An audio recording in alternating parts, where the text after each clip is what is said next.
حضرت سہیل تستری رحمۃ اللہ علیہ ایک بزرگ گزرے ہیں۔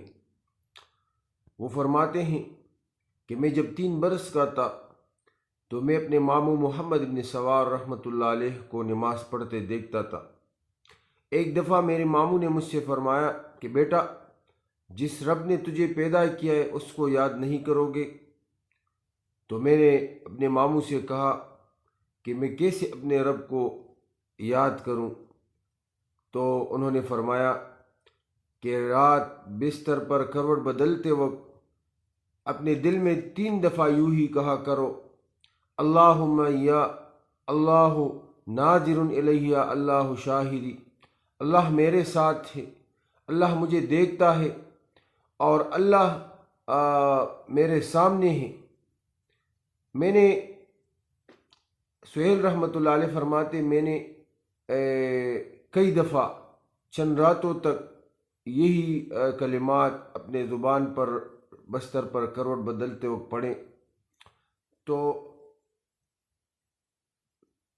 پھر اپنی ماموں محمد ابن سوار رحمۃ اللہ علیہ کو اس کی اطلاع دی تو انہوں نے فرمایا بیٹا 7 دفعہ جب آپ رات کو بستر پر جاؤ تو 7 دفعہ یہ کلمات پڑھو۔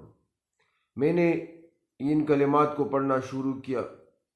پھر چند سالوں میں مجھے ایک عجیب سی لذت اس میں محسوس ہونے لگی، تو میں نے اس کلمات کو خوب یاد کیے اور آخر دم تک میں اس کو پڑھتا رہا۔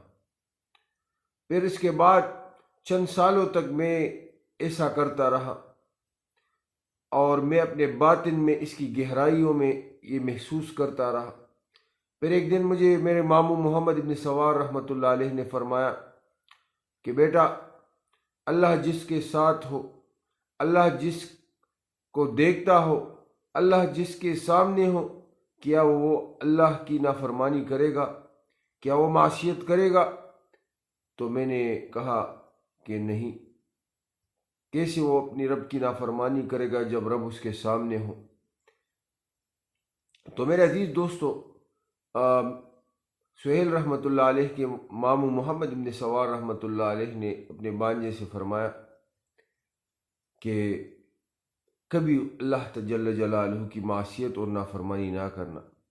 وہ فرماتے کہ میں تنہا رہنے لگا۔ یہی سہیل تستری رحمۃ اللہ علیہ تھے جو اپنے ماموں کی توجہ اور تربیت کی نتیجے میں زہد اور تقوی اور علم و فضل کی ذریع مسند پر فائز ہوئے۔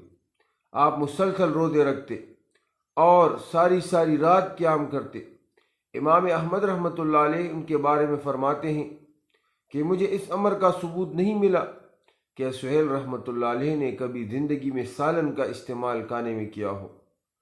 انہوں نے اپنے ماموں کی تربیت اور خصوصی توجہ کی وجہ سے زہد و تقوی میں ایک بلند مقام حاصل کیا۔ تو میرے عزیز دوستو، اللہ جل جلالہ کے حاضر ناظر اور اللہ جل جلالہ کے حاضر ناظر ہونے کے عقیدے کے تصور نے حضرت سہیل تستری رحمۃ اللہ علیہ کو بزرگی اور عظمت اور زہد و تقوی کی عظیم مسند پر بٹھایا۔ اس لیے اللہ جل جلالہ کی اطاعت، عبادت، اصلاح اور ارشاد اور نیکی کی طرف توجہ دینی چاہیے تاکہ ہمیں بھی ان بزرگوں کی نقش قدم پر چلنے کی توفیق ملے۔ اللہ جل جلالہ ہمیں اپنے بزرگوں کے اور مشائخ اور اکابر کے نقش قدم پر چلنے کی توفیق عطا فرمائے۔ وآخر دعوانا الحمدللہ رب العالمین۔